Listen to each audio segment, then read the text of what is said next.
Alright, ladies and gentlemen, welcome to WWE Smackdown Live, September 13th, 2016 review. Ladies and gentlemen, my overall opinion about this show is, what the fuck was the point of us sitting here watching 2 hours of this shit? Really. Outside of the opener and the main event match, everything else was, whatever. It was sort of meaningless.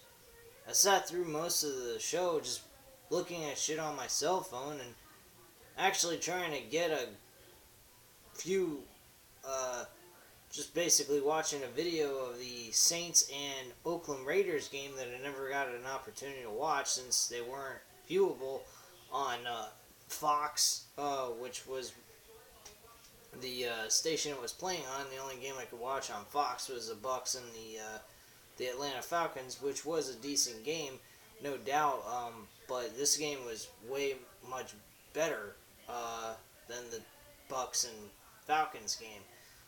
But nonetheless, I did catch the show. I did watch most of it, paid attention to some of it, but a lot of it was just a lot of nonsense. None of it really made a big deal. It was nothing. The only thing that caught my eye was the main event match that was announced for No Mercy for Smackdown, which is a triple threat match now between John Cena and Dean Ambrose and AJ Styles for the world title. Now, on paper, that's a great match. Three guys that have never competed against each other all at the same time, it's going to happen. The only problem is about this issue is, where the fuck does John Cena all of a sudden out of nowhere get a title shot against AJ Styles when AJ Styles, when he faced him at SummerSlam, beat him cleanly? The only guy that deserves a shot for the World Championship is really Dean Ambrose himself, since he got low blowed and AJ picked up the pieces with a Styles clash. So I find this quite disturbing in my personal opinion. Now, the confrontation and the dialogue between Dean Ambrose and John Cena was quite interesting. Especially John Cena grabbing Dean Ambrose by the shoulder and turning him around and saying, hey, you know what, for a guy who went ahead and put AJ Styles on the ropes on his balls, and for you to get hit in the groin and then lose anyway, doesn't say much of you as a champion. Well, you got a lot of room to talk, John Cena. Not to say I'm not a fan of John Cena. I do like John Cena's in-ring work now. It's really improved a lot. I like his character. But he has a lot of room to talk when he was the guy who lost to AJ Styles, the same man who won the world title from Dean Ambrose cleanly. Just kind of freaking weird if you ask me. I think it's kind of retarded. But, hey, that's not here or there. That's just the way it is. Liked the beginning segment. Thought that was pretty good. I enjoyed it. Nice little build-up, though. But logic-wise, I don't see why John Cena would even be in this world title picture at all, with the fact that he lost to AJ Styles at SummerSlam. Now, star power, name recognition, whatever you want to call it, yeah, he deserves to be in a world title picture, but he didn't exactly earn it logically. So you think about it this way, they should have just had a number one contenders match, and instead, it's announced as a triple threat match. Dean Ambrose and John Cena are supposed to tag team together against AJ Styles, and AJ Styles is supposed to find a tag team partner to challenge Ambrose and Cena in their tag team main event. So we got to see AJ walking throughout the entire arena, asking anyone and everybody that he sees to, challenge for this tag team match against these two guys.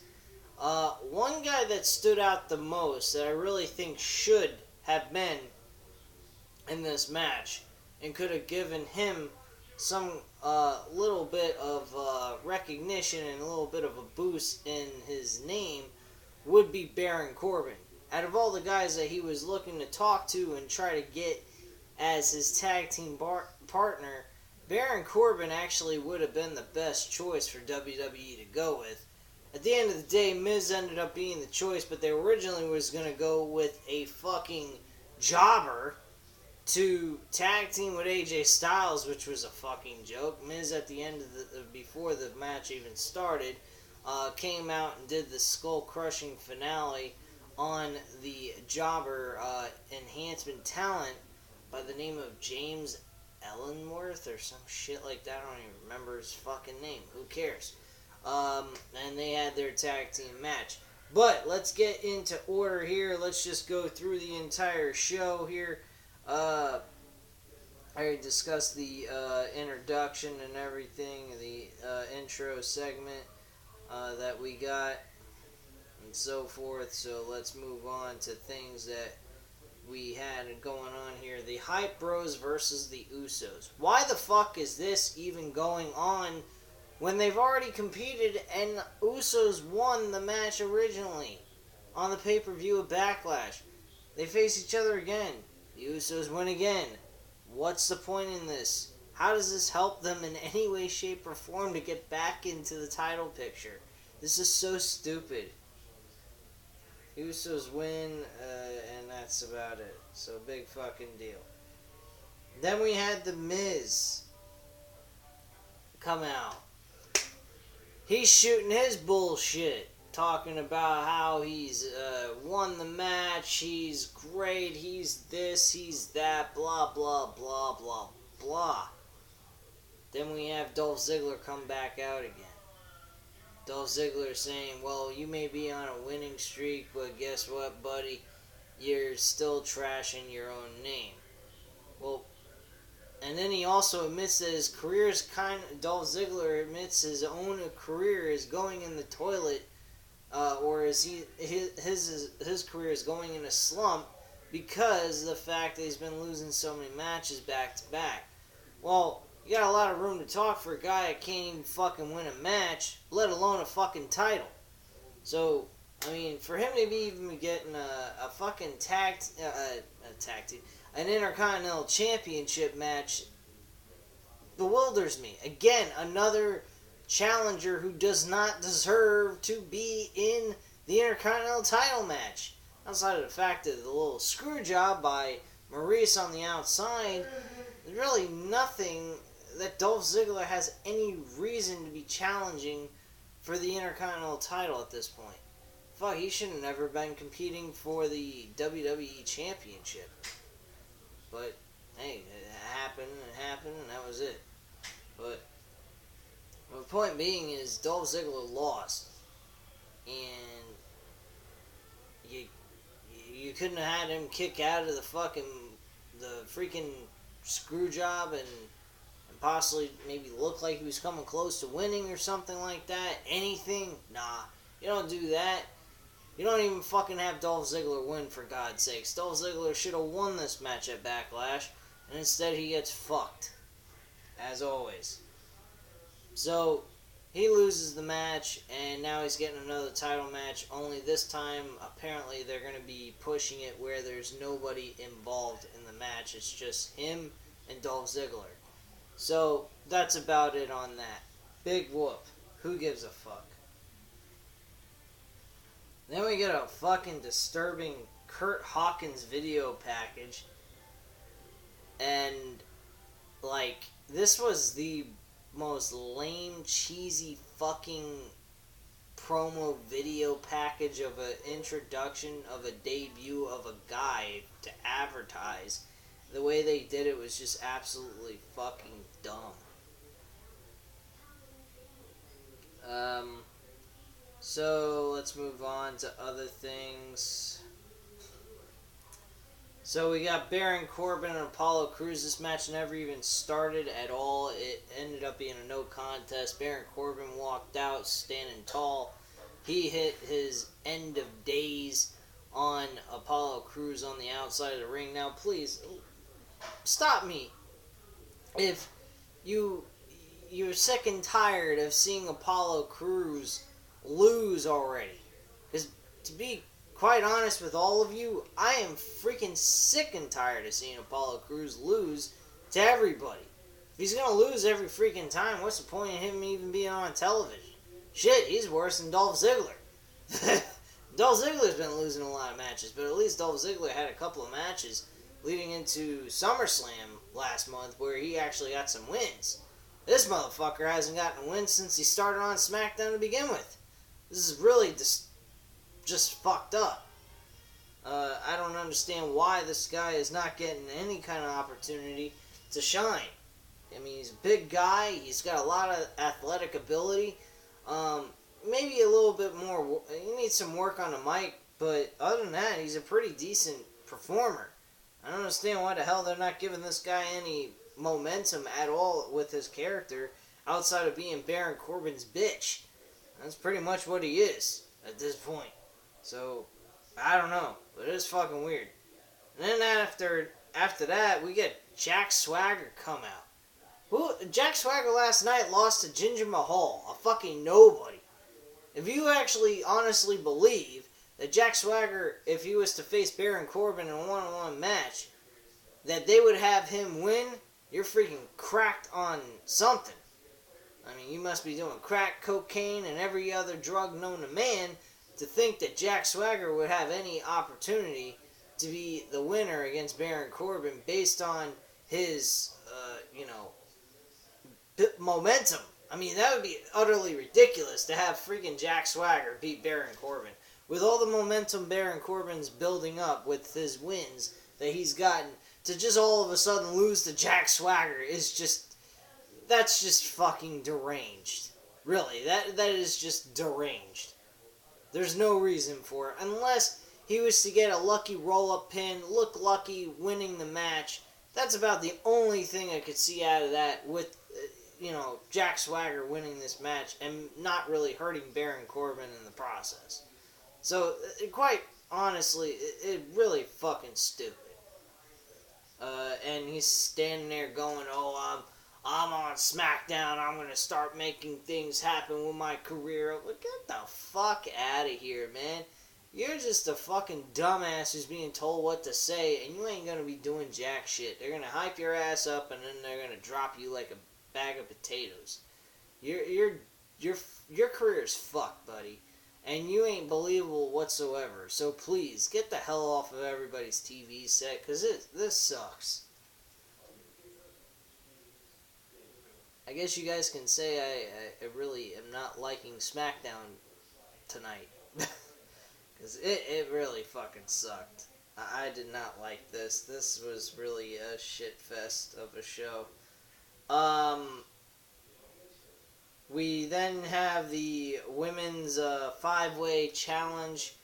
This match, I mean, it was alright. It wasn't bad, but it wasn't, like, it didn't get me hyped for it didn't get me all hyped up. I wasn't really into it like I was with the Backlash match, for the 6-way elimination match that they had going on.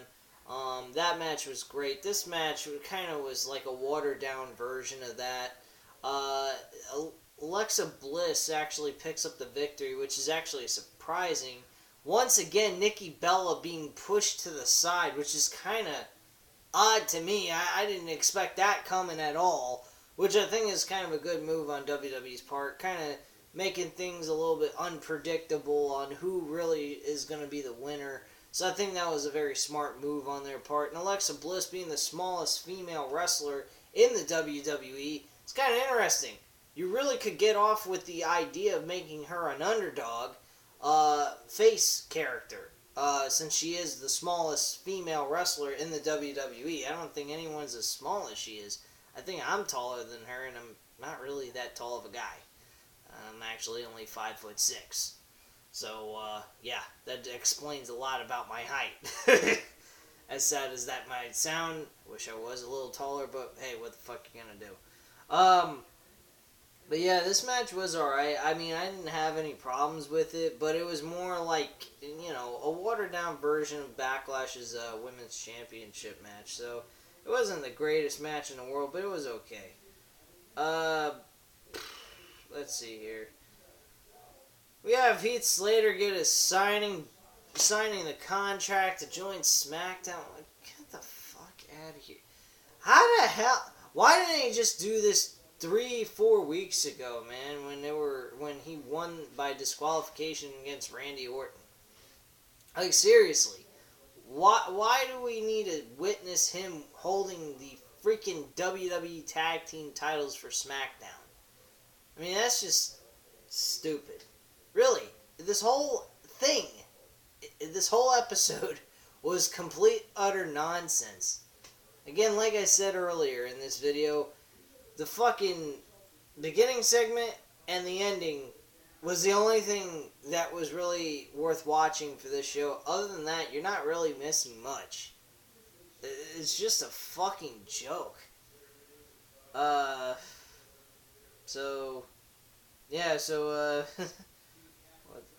me see where I am. I lost my spot here. Heath Slater gets a signs his contract. He then goes ahead. He's getting chanted by the audience. What's going on with Philadelphia? Where the fuck were they tonight? Usually they're the ones that are going all crazy and all out. Instead, they were hot in the beginning of the show, and there's just like nothing happening. Nothing. Like what has WWE done? Has WWE taken all the fun out of being in the audience nowadays, that people just don't go ahead and express their opinions anymore? Like, what happened? Royal Rumble of 2014, from that point on, everyone just went in La La Land and fall asleep? When they come to these events and spend all this money? I mean, come on, man. Voice your freaking opinion. Have some care for what you're coming to see. You're spending all this fucking money. You're sitting there and you're quiet? What the hell's wrong with you? You're a fan, right? Well, act like it. You're freaking watching a shitty-ass show? Express your opinion that it's a shitty-ass show. This was fucking ridiculous. These people, every time they come to these damn arenas, the people are more boring than the fucking event itself. They don't freaking say a damn word. They don't get rowdy. They don't do anything. If I was one spending all that money that they spend, which, by the way, I wanted to go see WrestleMania 33 since it's coming to Orlando and I live in Florida. I was thinking about going to see this. That fucking costing people like $100 for a fucking upper level seat. Actually more, because I tried doing it later on and I didn't realize how soon they actually did the tickets.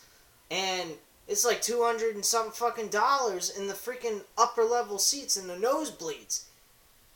Now, me as a fan, I don't want to sit in those kind of seats. I want to sit in the best seat in the house, as close as I possibly can to the ring.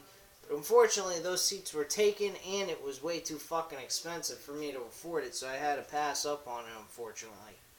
But nonetheless, if I had paid even like $40 per ticket, I'm not going to sit in the audience and just do nothing. I'm going to voice my opinion. I'm going to say what I want to say. I'm going to say this show sucks.